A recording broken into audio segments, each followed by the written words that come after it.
Halo semua teman-teman, selamat malam, selamat malam. Ini 2 malam kita tidak ketemu dalam acara Ayo Bincang Santai. Rupanya juga ada rindu untuk Anda semua.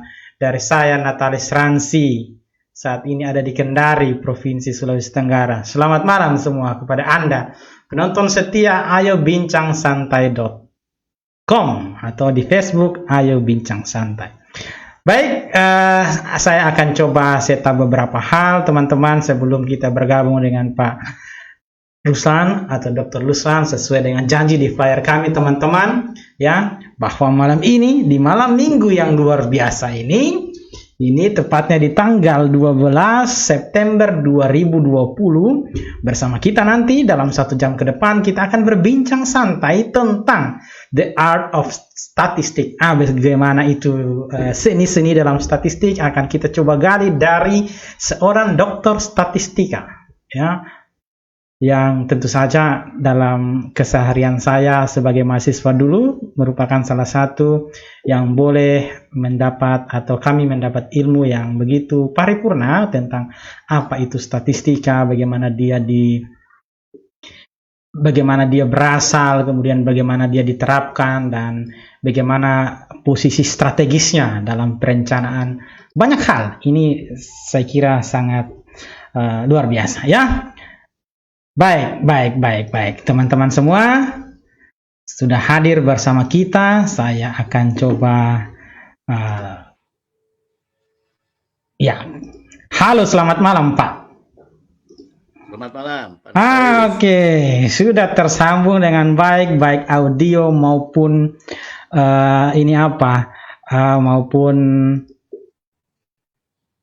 audio maupun videonya sangat sangat baik. Selamat malam Pak Dr. Ruslan. Terima kasih nih teman-teman di Facebook kita sudah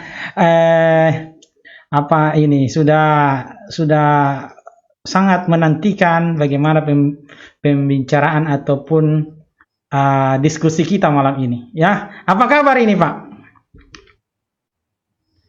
Baik. Wah, dengan segala kerjaan nih, saya sempatkan nih. Iya. Saya tahu Bapak ini sibuk sekali karena beberapa tugas tambahan boleh ada ini, dan juga masih sangat aktif untuk selalu berbagi ilmu. Tetapi 1 jam ke depan ini kita coba berbagi, ya Pak, dalam acara Bincang Santai. Tentu saja tema yang kita angkat ini adalah The Art of Statistics. Tapi sebelum saya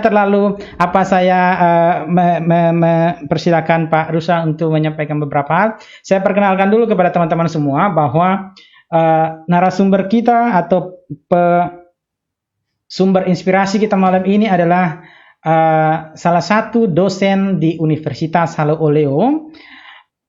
Beliau pendidikan terakhir adalah S3 Statistika di salah satu perguruan tinggi terkenal Indonesia, Institut Pertanian Bogor, yang tentu saja dalam banyak hal ini juga menjadi rujukan Indonesia.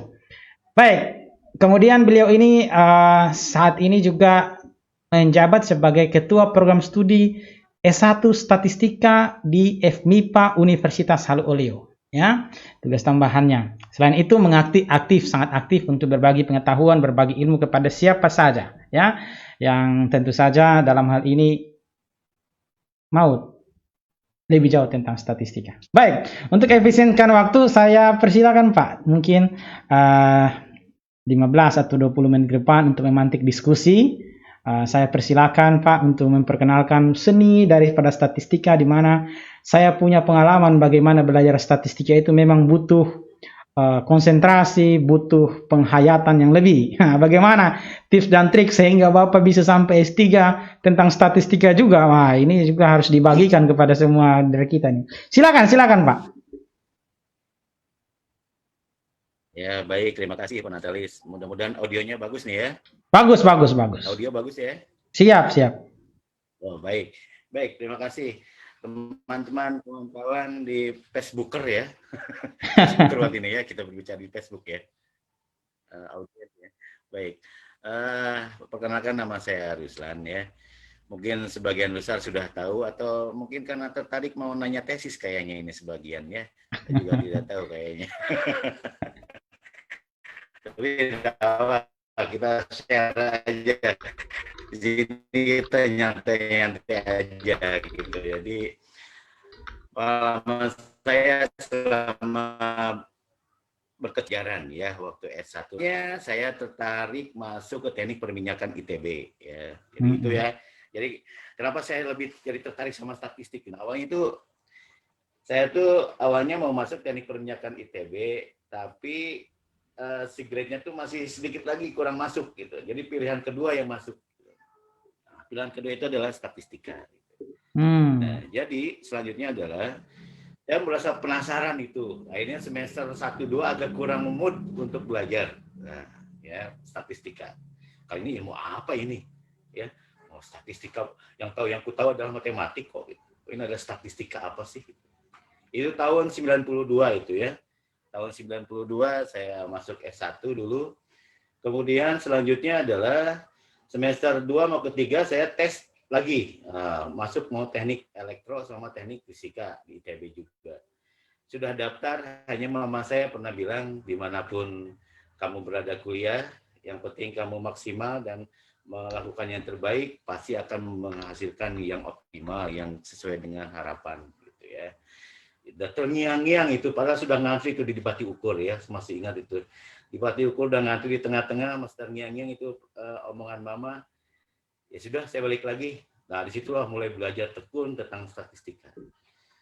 Lama-kelamaan, akhirnya tahun 96 itu saya masih ingat, masih skripsi waktu itu, menyusun skripsi. Saya itu zamannya Pak Soeharto mau lengser itu ya. Jadi banyak orang di PHK. Tapi waktu itu ada tawaran kerja di Jogja Department Store, tapi kantornya, kantor pusatnya. Kayak Lipo itu kan cabang aja, tapi kantor pusatnya kan ada di mana gitu. Nah, kalau Jogja Department Store ada di Bandung dulu tahun 96 itu. Nah, diteslah saya, terakhir tes keempat, tinggal 10 orang. Yang kuotanya cuma 3 atau 4 orang, saya masih ingat itu. Akhirnya pas saya datang itu, kelihatan udah pada tua semua, cukup masih saya masuk umur 22 waktu itu. Saya pulang-pulang, tenang Pak, saya hanya punya pengalaman bagaimana berkompetisi untuk mendapatkan suatu pekerjaan. Ini tahap terakhir Pak, saya hanya ingin tahu saja. Oh iya silakan ya Dok. Kemudian dipanggil sama personalia. Nah, apa yang bisa dijual dari statistik dari seninya itu? Nah, ini seninya kita berbicara seni sebenarnya. Ya, jadi statistik juga bisa kalau kita bisa dari perspektif seni bisa itu ya. Jadi bagaimana dia seni mengolah data sehingga menghasilkan satu kesimpulan dan kebijakan. Ya, terutama untuk pengambil decision maker ya itu penting tuh data itu dan bagaimana cara mengolahnya gitu ya. Nah, waktu itu saya ditanya personalnya langsung itu di wawancarai, apa yang bisa Anda jual biar kami beli? Waduh, dia nanya apa ini? Akhirnya saya bilang begini, Ibu, bisakah Ibu mendirikan satu cabang Jogja Department Store di satu kota tanpa ada perencanaan? Jadi, maksudnya? Nah, saya bilang, kan harus ada uji kelayakan. Bagaimana tuh caranya? Nah, akhirnya saya bilang, kita harus menurunkan suatu survei ke lapangan untuk menguji kelayakannya. Nah, indikator-indikatornya itu menggunakan seperti ini saya sebutkan ya. Nah, bagaimana cara samplingnya di lapangan, bagaimana cara menentukan kuesionernya, validitas dan reliabilitasnya, supaya nanti bisa jadi alat ukurnya. Kemudian bagaimana cara menentukan layak tidak layaknya itu ada indikatornya, ada analisisnya. Nah, bagaimana peta mapping dari si konsumen di sana kayak gimana sih? Apakah dia konsumtif atau tidak? Penghasilannya di atas rata-rata atau tidak gitu ya.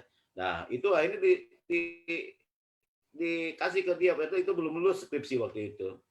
Nah, akhirnya saya gunakan itu analisis yang pernah saya dapat itu di S1, masih belum beres skripsi waktu itu.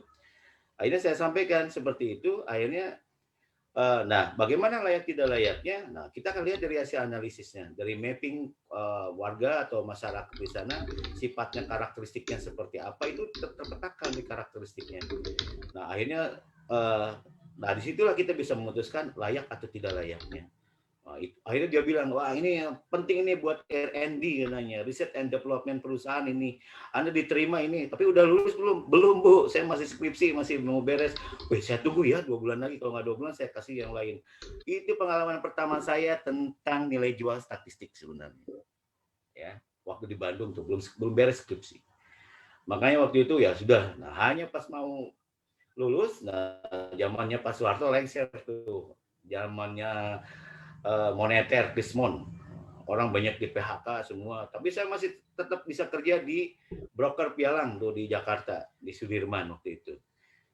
Selama sebulan ya, karena saya prediksi ini asumsinya dolarnya 5.000, dulu 2.500, lonjak 15.000. Nah, kemudian si perusahaan, wah nggak bisa ini, kita prediksi dari forecasting. Nah, itulah seni dari statistik lagi.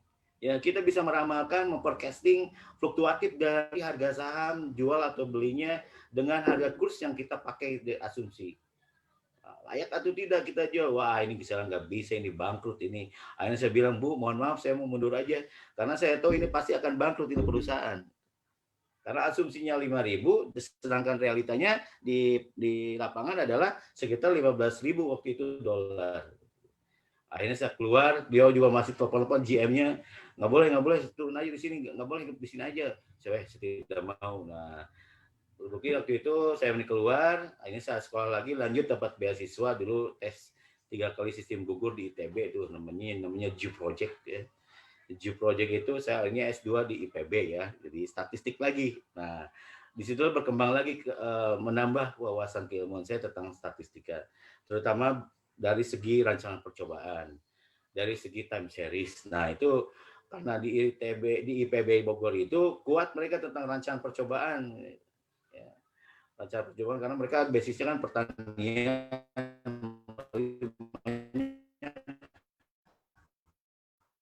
banyak percobaan-percobaan yang dia lakukan yang akhirnya berkembanglah, nambah lagi itu wawasannya, tambah lagi time seriesnya, nambah lagi ya. Nah, selanjutnya setelah itu ya akhirnya saya ke Kendari itu ya, karena ikatan dinas itu ke Kendari. Nah, betapa terpesonanya saya dengan mahasiswa Kendari itu. Mahasiswa wow ya, sangat terpesona. Terpesonanya apa? Lain dari apa yang saya ajar dulu di Bandung sama di Jakarta. Ini ngajar siapa ini ya?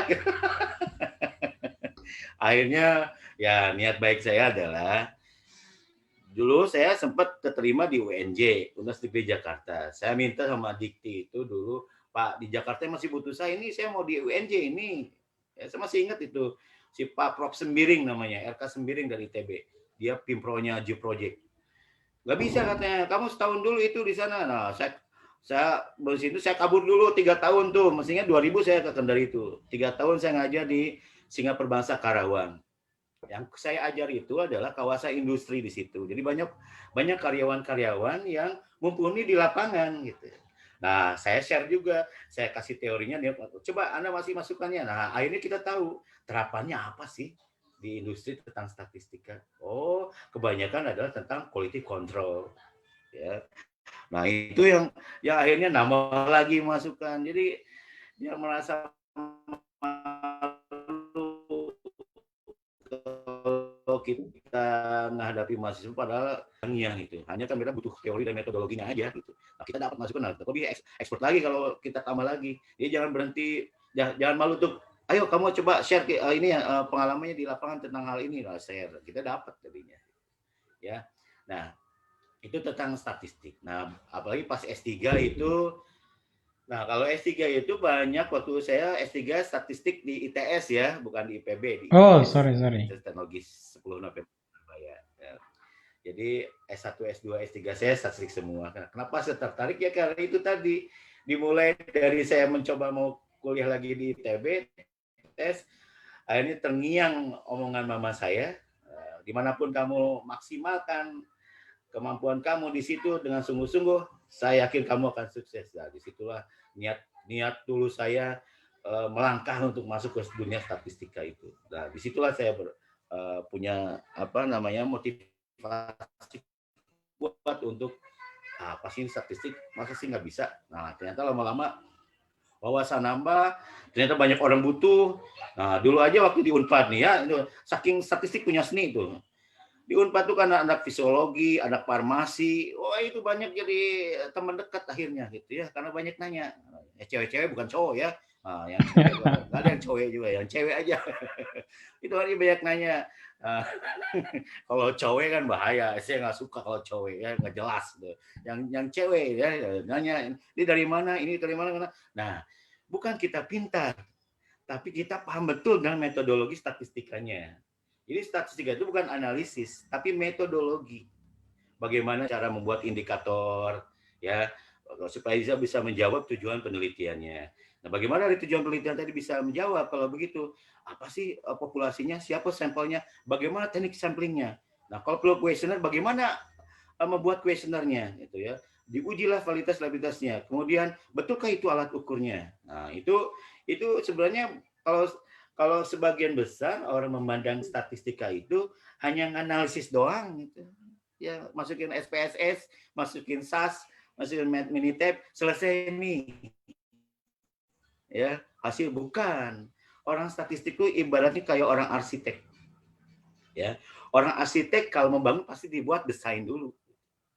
Nah, desainnya itu adalah orang statistik harus main, tapi orang statistik nggak akan bisa membuat desain kalau dia tidak mau masuk ke kasus yang dia teliti.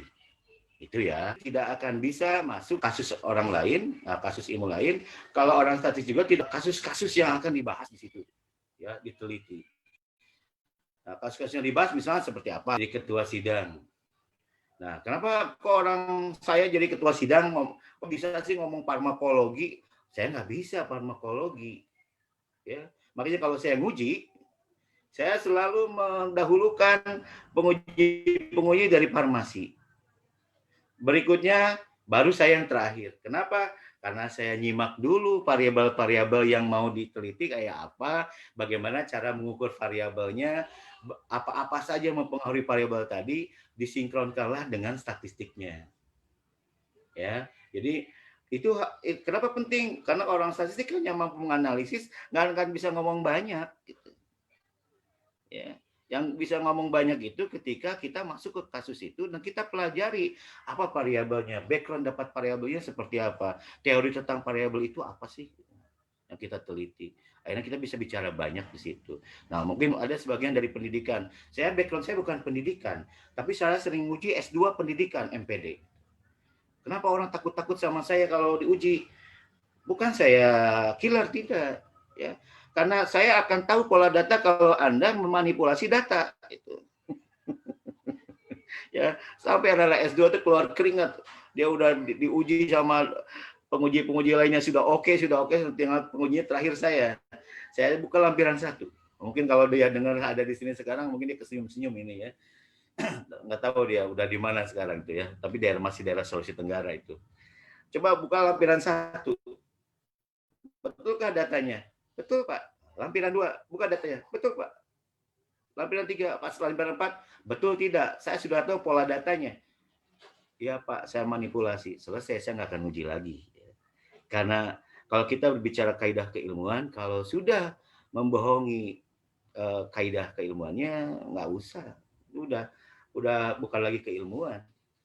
Ya, karena etika akademis itu ya, etika penelitian yang bersifat akademis itu kan salah satunya kejujuran. Mau dia hanonya ditolak, mau hanonya diterima, itulah potret di lapangan. Ya, misalkan di lapangan diterima hano, berarti tidak ada pengaruh, Pak. Gimana ya, Pak, supaya pengaruh? Wah, dibuatlah data itu, udah penelitian di lapangan, akhirnya dibuatlah dia di laptop itu di karang-karang itu data supaya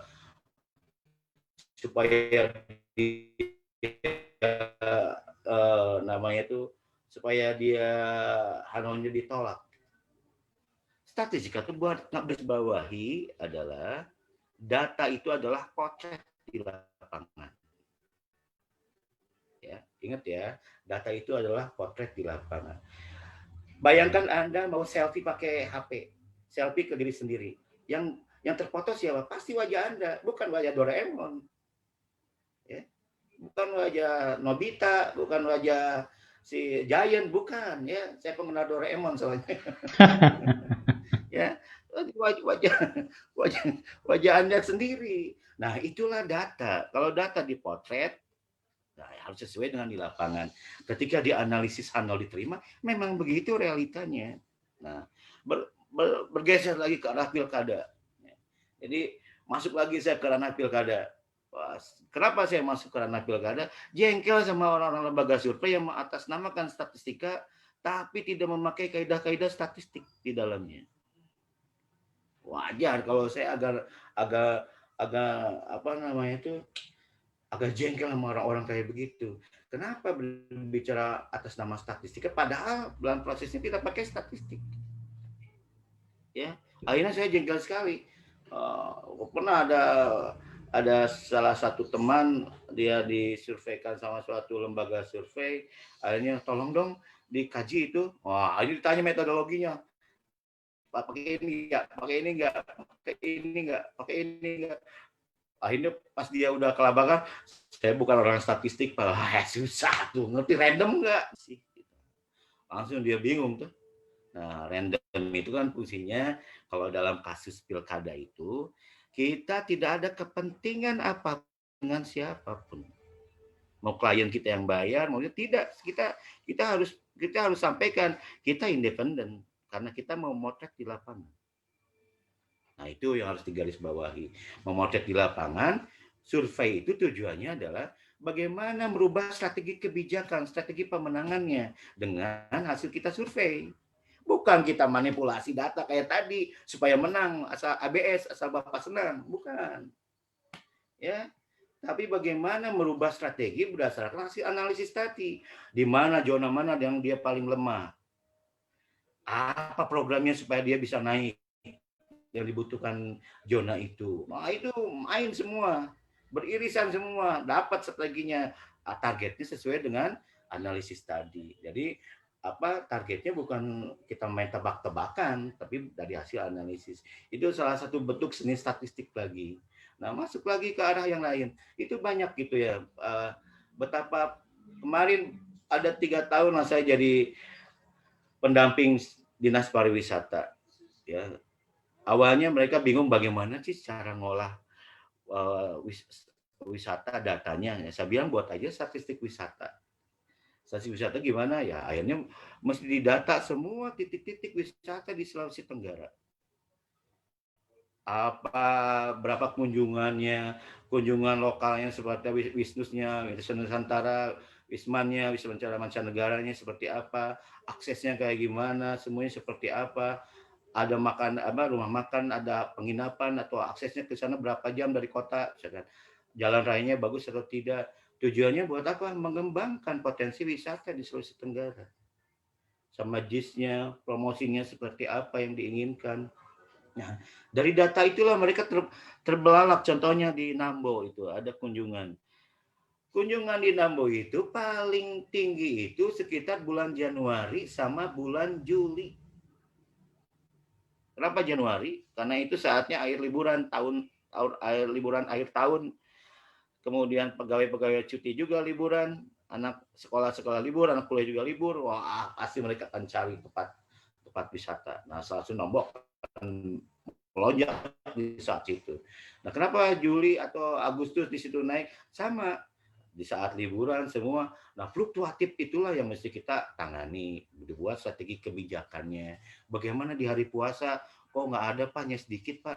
Ya buatlah misalkan tausiah di pantai gitu. Nah, saya bilang tausiah di pantai buat momen-momen yang di saat puasa itu orang pada berkunjung puasa karena memang ada momen puasanya gitu.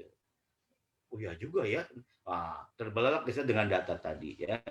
Maka sebenarnya bukan saya mau ini, saya hanya ngebukakan wawasan betapa pentingnya data. Data itu penting sebagai dasar acuan untuk mengambil kebijakan yang strategis. Jadi kalau datanya sudah dimanipulasi, ya itu harus digarisbawahi ya. Kalau datanya sudah dimanipulasi, kebijakannya tepat atau tidak? Pasti nggak akan tepat. Ya. Nah, kebijakan justru butuh, apalagi pengambil kebijakan, ya pengambil kebijakan, misalkan di Bapeda, di Pemda, itu penting. Penting menggunakan, ya nggak apa-apa sih sebenarnya, intern aja. Jadi di intern si itu jangan harus diekspos, tapi itu dilakukan perbaikan-perbaikan kebijakannya. Oh, mesti begini ya, yang diinginkan masyarakat begini, ini kurangnya begini, seperti apa, seperti apa.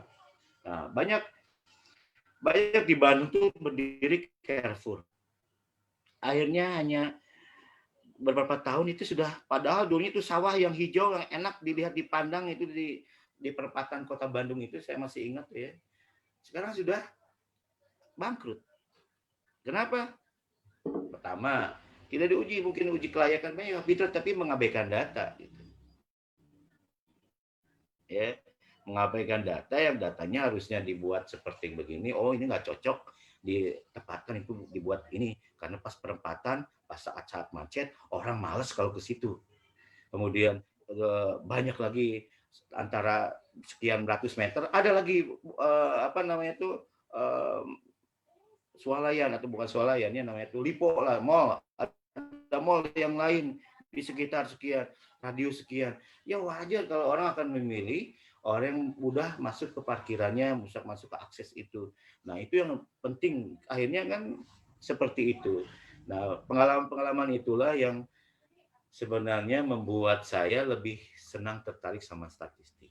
Ya, bukan artinya saya hebat dibilang pakar, enggak. Saya masih belajar, banyak belajar.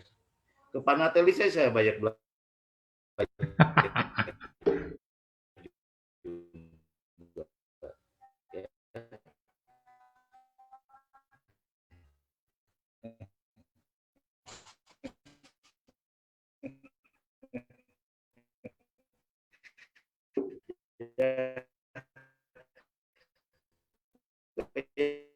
Yang lain juga saya banyak belajar sama keilmuan. Antara ilmu yang satu dengan ilmu yang lain. Berapa kali jebol di artikelnya. Jadi saya kasih cerita, mudah-mudahan ada beliau nih ya.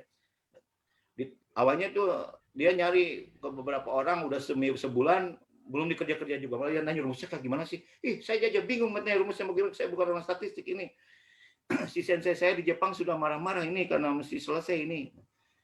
Waduh, dagannya 1 minggu. Dia pas udah gitu datang lah, kata diomongin orang ke sana aja. Pak, bisa nggak dianalisa nih? Kalau orang statistik pasti akan nanya, tujuan penelitiannya apa sih? Oh ini Pak, tujuannya penelitiannya buat ini nih. Coba lihat variabelnya. Struktur datanya seperti apa. Oke, besok ya, jam 10. Wah, kaget ya. Besok jam 10 pagi selesai nih. Itu datang jam 2 sore, jam 2 siang itu. Jam 10 pagi selesai nih.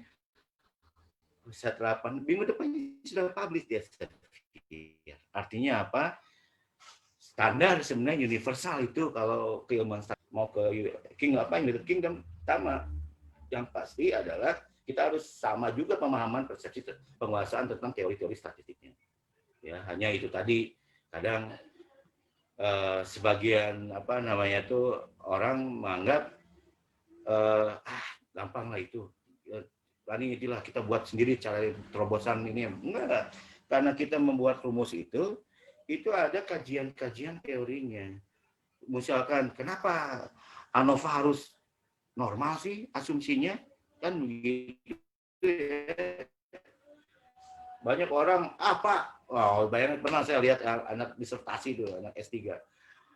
Uji pakai ANOVA, rest of variance. Rest of variance kan salah satunya ada uji F tuh di situ. Uji F itu adalah salah satu bentuk uji yang parametrik yang ketika dia disyaratkan normal. Kenapa? Karena leluhurnya adalah normal.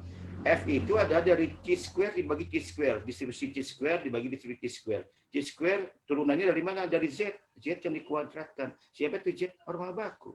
Wajar kalau F mensyaratkan normal dulu dong, boleh pakai aku. Jadi kalau nggak normal ya nggak bisa pakai itu. Lucu kalau dilabrak.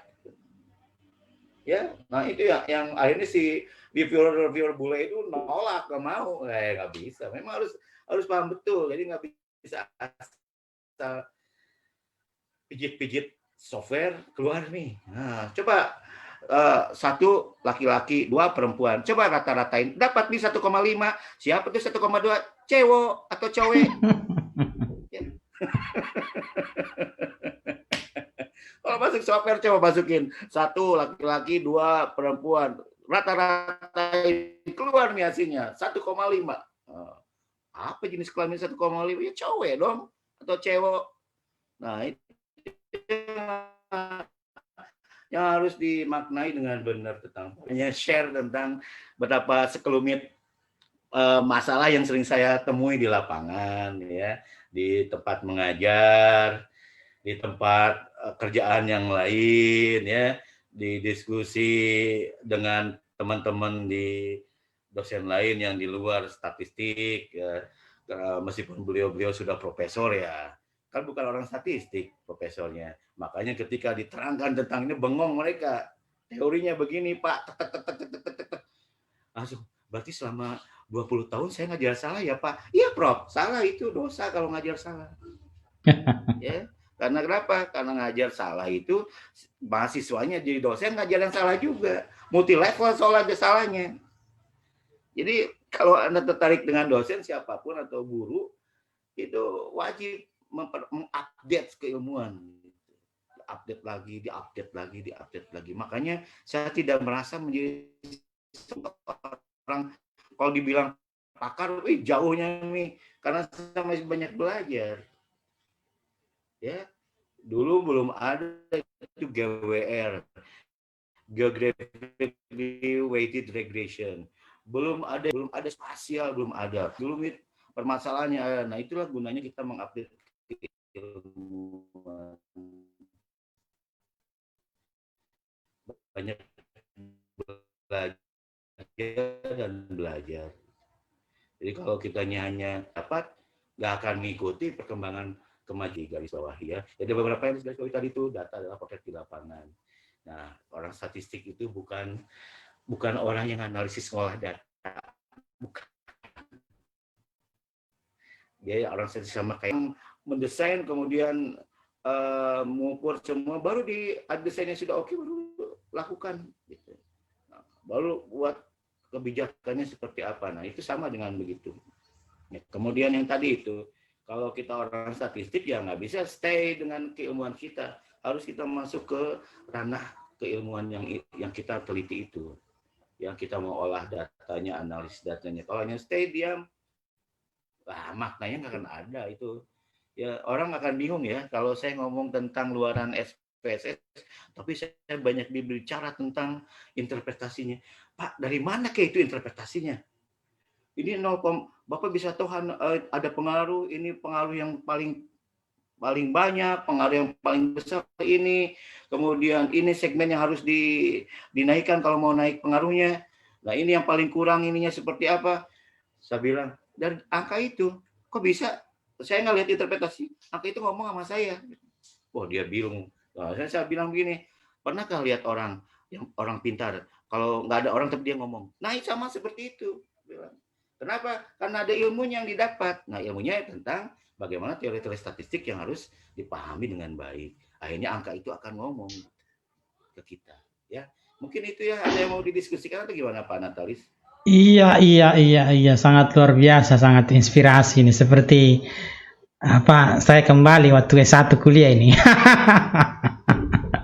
Jadi teman-teman yang bersama kami, iya Pak Pak Dr. Ruslan juga, ini adalah dosen saya ketika saya menempuh S1 di matematika, jurusan matematika FMIPA Universitas Halu Oleo di rentan tahun 2003 sampai 2005. Beliau ini adalah dosen kami di saat itu. Ya, memang seperti yang disampaikan tadi, akhirnya statistika adalah seni yang hampir atau memasuki seluruh bidang ilmu yang lain. Dan tentu saja berakibat kepada bahwa teman-teman di statistika itu memiliki teman yang banyak, seperti yang Pak Ruslan sudah sampaikan tadi, di mana diawali dengan rasa penasaran terhadap ilmu statistika dan lain sebagainya. Akhirnya dalam implementasi juga, iya, luar biasa ya. Ini ada beberapa, dulu kita sapa teman-teman di Facebook ini. Ada ada Ferry, ada Syukur, ada Ibu Oce Astuti, Wakil Dekan 2 Perikanan. Awal. Iya, ini keren pisan, dosen. Terima kasih Ibu sudah boleh singgah di acara kita ini. Ya, juga kepada ini ada sudah beberapa yang melakukan like maupun love terhadap acara ini. Terima kasih sudah boleh singgah di acara kita. Ya, memang tadi intinya bahwa statistika adalah metode. Ya, diperkuat lagi bahwa rangkaian mulai daripada mengkoleksi data sampai akhirnya diinterpretasi untuk mendukung pengambilan keputusan adalah langkah-langkah statistika yang setiap tahapannya memiliki teorinya sendiri. Begitu ya, Pak? Yang tidak boleh ditukarkan dan tidak boleh dilangkahi itu setiap tahapan Betul, dalam betul. tadi itu ya, karena statistika yang tadi disampaikan adalah tahapan, begitu, ada metode seperti itu ya Pak.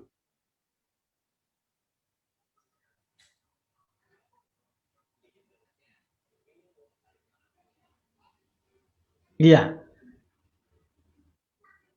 Nah, kita coba lihat ke kekinian ini Pak. Kekinian kan saya mengikuti beberapa tahun terakhir ada istilah yang kita sering kenal dengan istilah data science. Ya, data science itu akhirnya mengkombinasikan atau mencampurkan 3 cabang ilmu utama. Yang pertama statistika dan matematika, kemudian ada ilmu komputer atau informatika di situ, dan komponen ketiga adalah objek daripada riset penelitian itu. Jadi 3 komponen itu utama itu seperti yang disampaikan oleh Bapak tadi, bahwa kita kembali lagi mengetahui objek yang akan kita teliti itu juga menjadi sebuah poin yang sangat penting, ya. Jadi bagaimana kira-kira kini kiatnya Pak? Saya mau belajar yang mana ini? Saya mau belajar statistika dulu lebih jauh, atau saya mau belajar dulu tentang program-program itu, atau saya mau belajar saja fokus ke objek bisnis saya, kemudian saya minta bantuan teman-teman statistika, atau seperti apa ke depannya kira-kira ini Pak? Karena ya kalau satu, akhirnya kita tidak bisa juga hanya satu bidang keilmuan begitu tanpa interpretasi dan sebagainya. Untuk anak-anak mahasiswa kita kira-kira bagaimana ini Pak? Solusi-solusi yang bisa diberikan.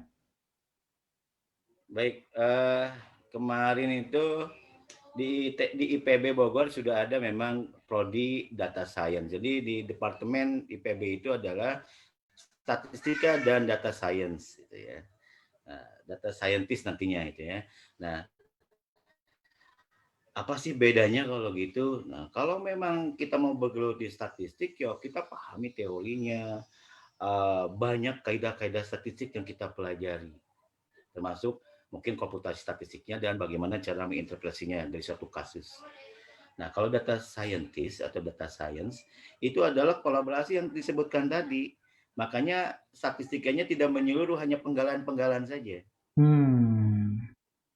Ya, kalau saya nggak mau berbicara banyak tentang data science, tapi saya berbicara lihat kurikulumnya kemarin yang kita bahas di Porstat, namanya Forum Pendidikan Tinggi Statistik, yang ada forumnya di nasional ini. Kemarin udah berapa kali itu rapat ini di Zoom ya, rapat tapi nasional. Itu membahas kurikulum tentang data science. Akhirnya saya bilang, wah kalau kayak gini, ini nggak usah dipakai Pak, nggak usah diajarkan Pak, ya ini nggak usah diajarkan, terpenggal dong. Jadi kalau mau bicara statistik ya nggak menyeluruh kayak orang statistik gitu. Hanya kelebihannya apa? Kelebihannya dia dapat ilmu komputernya gitu ya. Ilmu komputernya dia lebih banyak, ada berimbang lah gitu. Ya, karena dia akan bicara mengenai bahasa pemrograman ya. Kemudian kan ada Python ya yang harus dipelajari, sedangkan ke arah big data gitu. Nah, memang kecenderungan sekarang itu orang lebih tertarik dengan bagaimana sih tentang big data. Makanya akhirnya terbukalah data science tadi. Nah, permasalahannya adalah kalau kita balik ke kurikulum yang kita lihat kemarin saya bahas, itu hanya penggalan-penggalan. Ini nggak usah Pak, yang teori statistik nggak usah. Ini aja pakai ini pakai ini, yang ini. Saya bilang, terus gimana kalau antara satu sama lain ada keterkaitan keilmuan dalam statistik kan mata kuliah itu biasanya ada saling keterkaitan. Dasarnya ini, lanjut lagi ke ini, lanjut kali ke ini. Yang itu. Bagaimana kalau dipenggal? Saya nggak bisa bayangkan. Saya nggak bisa bayangkan dasarnya gimana. Gitu. Itu aja sebenarnya. Baik, ya. baik, Jadi, baik. Kembali ke aja kalau orang. Kenapa Pak Pantalis? Kenapa Pak? Ya, lanjut. Iya, ya. Ya, saya silakan karena sekarang berkembang orang dengan big data, dengan semua yang berbanding dengan data science. Silakan saja. Tapi, nah kalau orang mau bergelut di statistik ya, memang kajian dulu aja saya dapat di Unpad statistik itu 162 SKS. Dengan berbagai macam mata kuliah statistika. Ya, rancangan percobaan aja sampai 2 semester. Regresi 2 semester.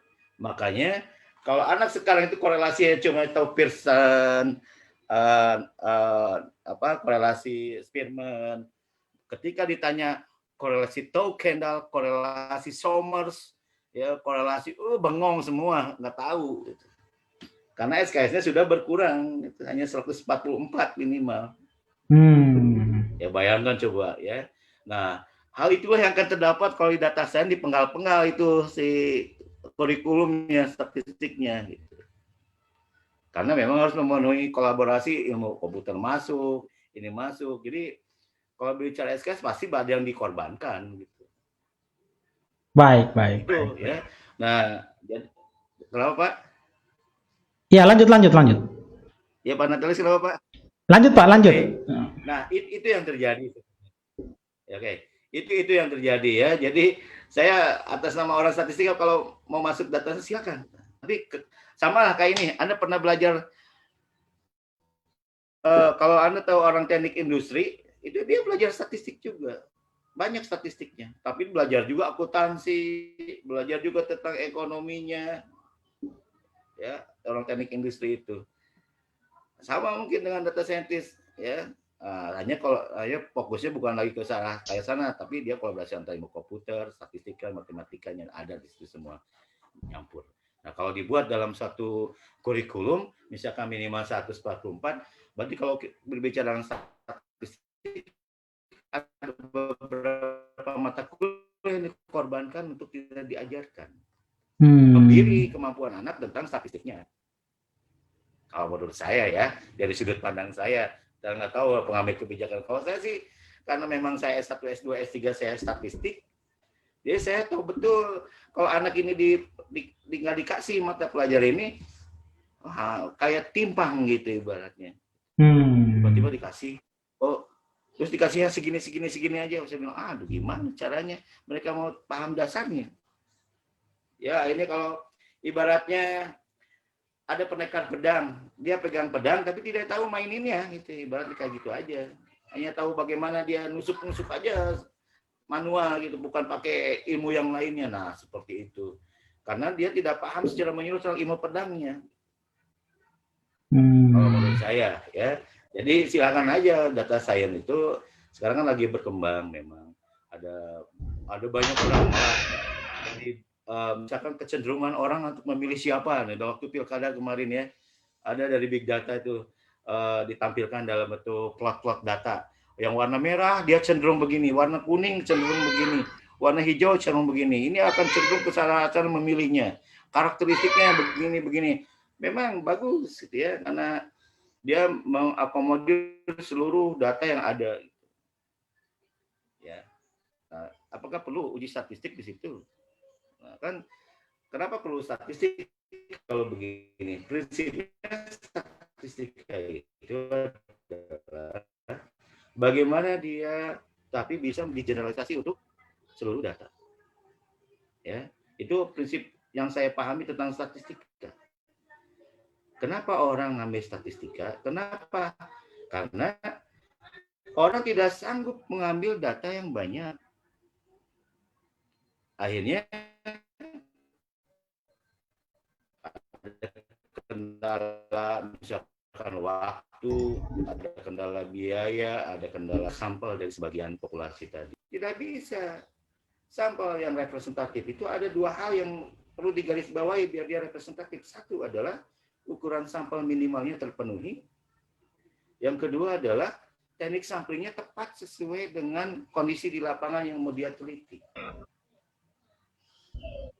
Dua hal itulah yang akan menjadi sampel itu akan representatif. Jadi kalau itu dihianati, berarti dihindari, ya bagaimana mau dibilang bisa mengeneralisasi populasi? Nah, kenapa mesti begitu? Langsung dianalisis dengan data-data yang didapat dari statistik tadi, yang dari sampel tadi, itu diuji, betulkah ini dengan mendekati atau merepresentasikan populasi. Nah, itulah maka ada uji hipotesis. Uji hipotesis itu mendapatkan misalkan analisis regresi, menggunakan analisis regresi, analisis PET, analisis, rancangan percobaan pakai ANOVA, pakai RAL, RAK, nested, tersarang, ya, atau split plot, misalkan. Nah, itu kan disesuaikan dengan kondisi dan mixture design ada, tergantung nanti struktur datanya seperti apa yang kita dapatkan di lapangan. Nah, makanya di situ berusaha untuk mengeneralisasi apa yang dapat di sampel tadi. Itu prinsip statistik. Nah, kalau big data kan big data semua. Kebetulan sekarang kan canggih udah ke arah kecenderungan ke arah digital nih, gitu. Ya, data sudah, database sudah masuk gampang semua. Misalkan dari WA aja kan kita bisa ngelihat, ya, hilir mudiknya itu data dari sistem WA, database-nya WA. Itu bisa dicerminkan orang cenderung kemana sekarang, lagi bahas apa. Apakah mereka percaya sama misalkan yang berkuasa, atau dia kebijakan apa yang mereka inginkan. Itu kelihatan dari hilir mudiknya si data itu. Datanya besar, jelas. Nggak perlu pakai sampel lagi. Ya. Jadi nggak perlu karena dia sudah dengan data yang besar. Nah, itulah yang perlu digarisbawahi, ya. Mungkin data saya itu kan kalau saya pahami, menurut pemahaman saya mungkin keliru, gitu ya. Itu karena sekarang sudah berkembang dengan sistem-sistem berbasis digital, berbasis Android, ya, smartphone, kemudian sistem komputerized-nya juga udah canggih. Data-data bisa tersimpan di data-data yang besar, gitu. Tapi kalau mau ngambil kebijakan juga sama seperti itu. Hanya apakah semua memakai misalkan tadi WA, kan belum tentu juga, gitu. Ya, kecenderungannya. Itu yang perlu ini. Makanya kalau mau buka ya memang bagus sih data science kalau mau di WHO buka, gitu ya. Tapi ya harus, kalau saya garis bawahi, harus orang-orang yang dosennya atau SDM-nya yang mumpuni. Jangan raba-raba. Ya, kalau hanya raba-raba nanti luarannya juga setengah-setengah, gitu. Kan kasihan. Ya, jadi harus orang-orang memang mumpuni di bidangnya supaya luarannya punya daya kualitas yang bagus, daya saing yang bagus, akhirnya daya serap kerjanya bagus. Kalau hanya abal-abal ya kasihan, setengah-setengah, jadi mahasiswanya setengah bisa, setengah nggak bisa. Ditanya ini nggak bisa, tanya itu nggak bisa. Nah, kasihan jadinya kalau menurut saya, ya, Pak Natalis. Baik. Kita diskusi ini. Lihat aja, woi.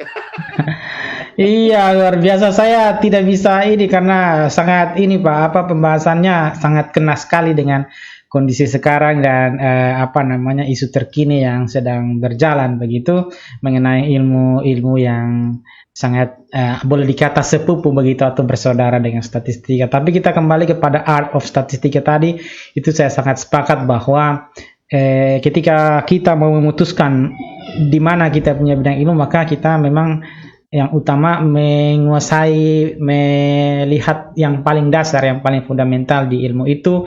Misalnya tadi statistika, ya tetap harus beberapa yang sangat fundamental menjadi perhatian utamanya teman-teman mahasiswa, ya. Apakah Anda mau disebut sebagai seorang statistician, statistika gitu ya, orang seorang statistician, ya, statistiti itu luar biasa. Di mana juga secara ini ya ada juga, ya Pak, ada badan pusat statistik, ya.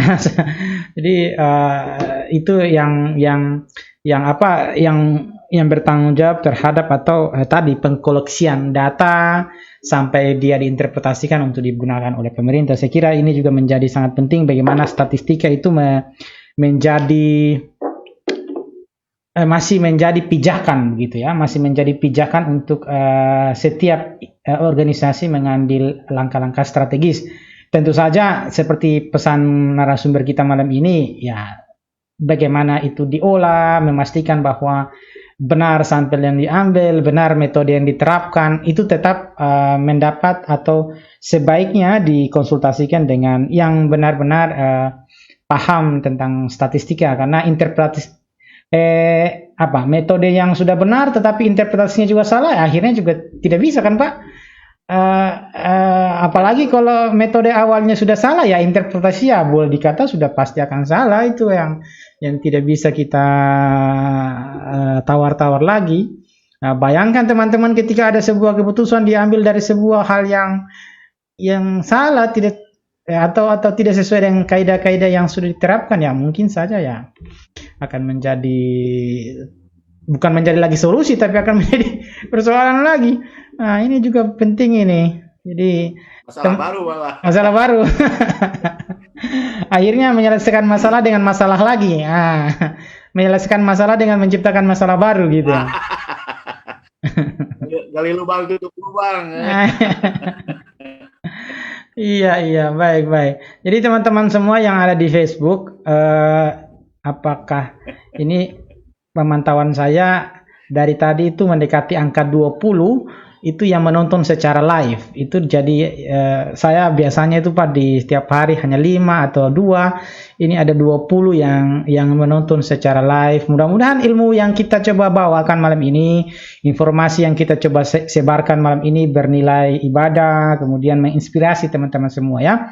Jadi Pak Dr. Ruslan ini memang sangat sibuk, tetapi pengalaman saya di sela-sela kesibukannya ketika ada waktu, begitu saya beberapa kali konsultasi, beliau dengan sangat terbuka untuk membagikan ilmu yang diperoleh, karena yang kita dapat di kelas kadang-kadang kita terbatas oleh waktu dan lain sebagainya, tetapi ya tentu saja harus mencari waktu yang baik untuk kita diskusi dengan Pak Dr. Ruslan ini ya. Jadi teman-teman bukan, kalau Pak Dr. Ruslan tadi menyampaikan bukan killer, tetapi mau memastikan saja bahwa ini sesuai enggak dengan yang dipelajari. Begitu kan Pak? Mau memastikan, mau konfirmasi, tidak killer. Hanya di beberapa diskusi memang akhirnya wah Pak Ruslan itu kan ketat sekali, waktu kuliah juga kita tidak boleh begini ya. Saya kira itu bentuk cara beliau untuk mentransfer ilmu pengetahuan ya. Jadi teman-teman saya di 2002 dan 2003 ini punya cerita khusus juga tentang beliau ini.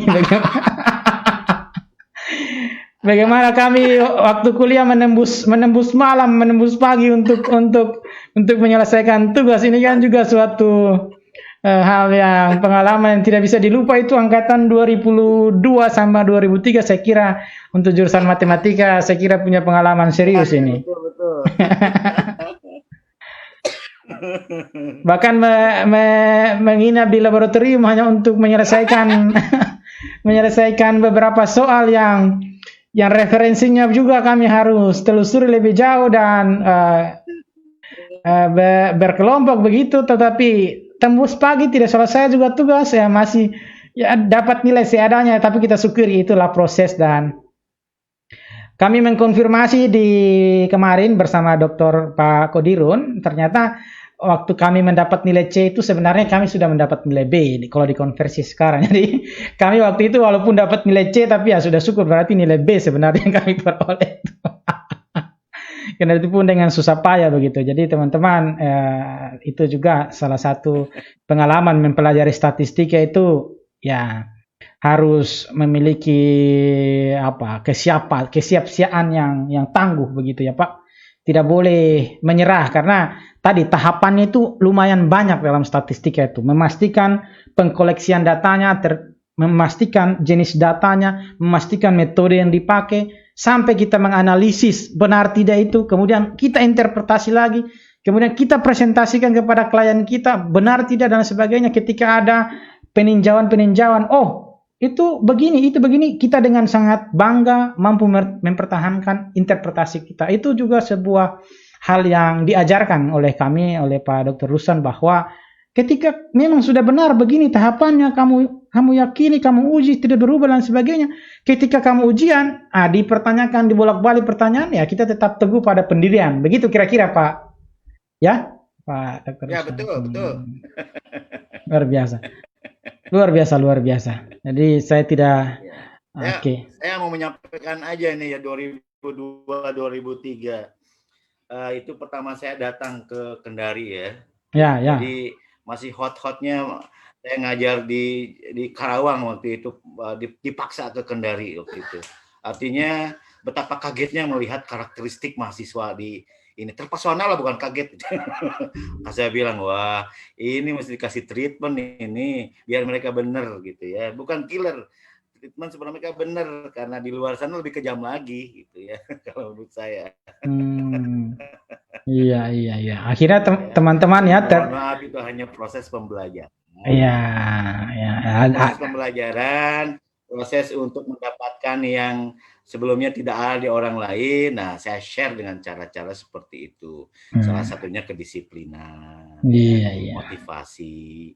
Tidak ada pantang menyerah. Ada yang tembus subuh ke subuh. Memang begitu orang statistik mah, kalau menganalisis data subuh ke subuh. Nggak bisa. Satu aja data di entry salah akan merubah kebijakan. Nah, diingat itu ya. Satu entry data salah, maka akan merubah kebijakan. Satu Anda ngitung salah, coba Anda lihat. Kalau statistika di atasnya salah, ke bawahnya salah. Ya, nah memang harus telaten, teliti, pantang menyerah, kokoh pendirian ibaratnya, supaya ini. Makanya itu salah satu hal yang saya titipkan lewat proses pembelajaran seperti itu. Ujian tidak boleh nengok kiri kanan. ya.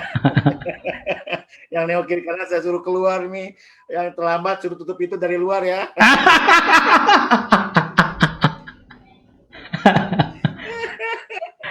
Nah, itu artinya suatu saat Anda bekerja itu akan terpakai hal-hal yang kayak begitu ya. Karena di sana, di luar sana ada persaingan. Tapi dengan banyak beribu-ribu orang yang akan bersaing untuk satu tempat.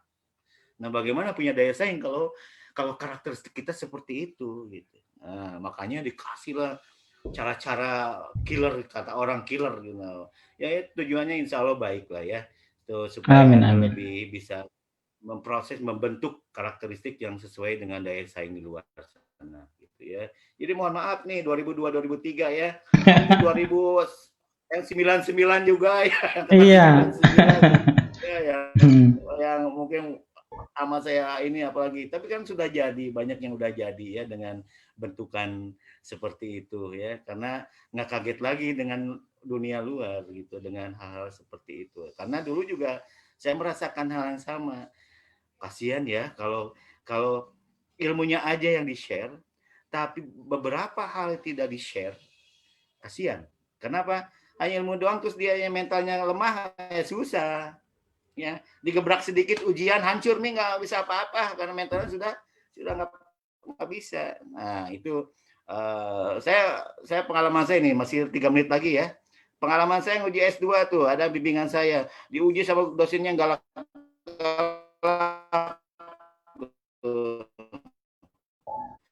perempuan lagi.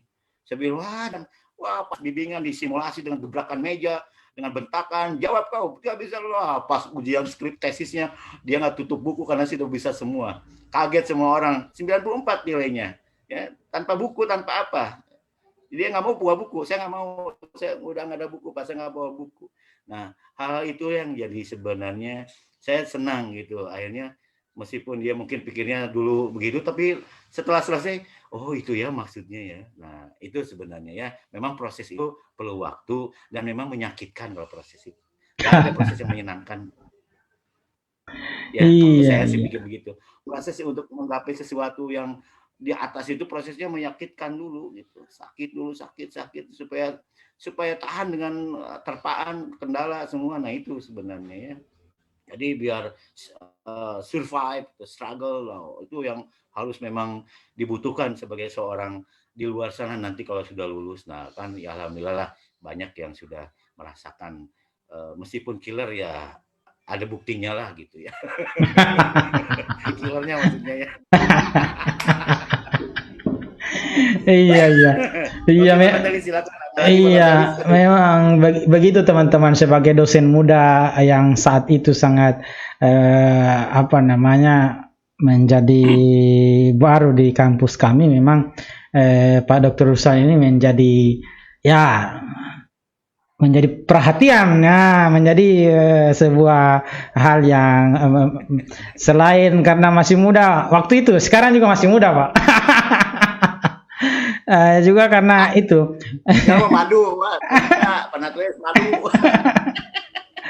Karena waktu itu memang beliau salah satu dosen muda dan tentu saja di mata kuliah statistik mempunyai kesan yang tentu saja diingat oleh semua teman-teman atau kawan-kawan seangkatan saya, ya.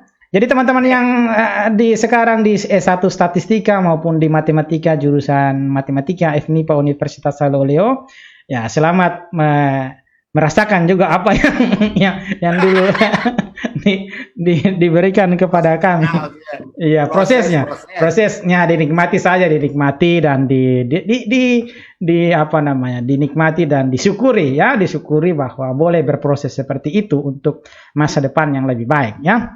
Dan akhirnya ini sekarang pukul 9 waktu Indonesia bagian tengah. Sekali lagi ini Pak, ini kami acara Ayo Bincang Santai juga beberapa kali diapresiasi ataupun mendapat tamu yang istimewa. Terima kasih Pak Dr. Ruslan sudah berbagi, sudah memberi motivasi lagi kepada adik-adik.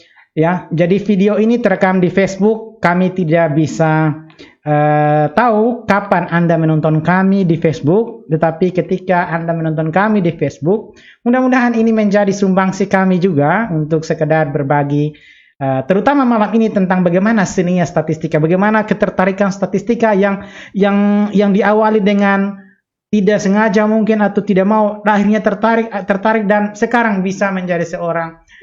Walaupun Pak Dr. Ruslan menyatakan bukan ahli statistika, itu terlalu merendah juga Pak. Karena dengan kemampuan dan kapabilitas serta ilmu yang sudah ditekuni sekian tahun, sekira sangat layak dan pantas untuk disebut salah satu ahli statistika yang dimiliki Universitas Saloleo, yang dimiliki oleh Kota Kendari, yang dimiliki oleh Sulawesi Tenggara, sekira luar biasa. Terbukti Pak, terbukti karena kan beberapa informasi saya dapatkan ini. Survei-survei tentang pilkada ini di belakang layar adalah Pak Ruslan untuk beberapa hal. Jadi memang tidak terkenal mungkin di koran atau di mana, tapi beberapa cerita yang saya sempat dengar, ya beberapa skenario di belakang layar adalah atas saran beliau. Jadi saya kira sudah pantas, Pak. Iya. Iya, dan akhirnya terima kasih ya. Selamat malam semua. Terima kasih sekali lagi Pak Dr. Ruslan. Terima kasih sudah berbagi dengan kita malam ini. Mudah-mudahan sehat selalu Bapak berserta keluarga, selalu diberikan rezeki, kesehatan dan senantiasa dalam lindungan Tuhan Yang Maha Esa, Pak. Terima kasih sekali lagi sudah berbagi dengan kita. Ya, amin. Oke, amin. Dan terima kasih. Sampai jumpa lagi. Saya Natalis Ransi. Akan ketemu lagi di acara Ayo Bincang Santai selanjutnya. Dengan tetap kita menjaga kesehatan di masa-masa seperti ini. Supaya kita terus berkarya untuk Indonesia lebih maju. Terima kasih dan selamat malam. Salam dari kami. Ayo Bincang Santai. Terima kasih banyak, Komandan. Terima kasih. Aduh, sangat luar biasa. Ya, oke ya. Saya live ya. Siap. Saya izin live ya. Siap, Komandan. Ya.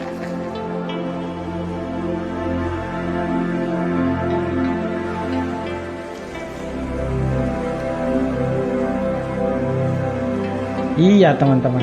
Tadi kita sudah berbincang santai dengan Pak Dr. Ruslan untuk tema statistika. Semoga acara kami ini terus mendapat berkat dan kita semua dalam keadaan sehat sehingga bisa ketemu lagi di acara Ayo Bincang selanjutnya. Terima kasih dan selamat malam.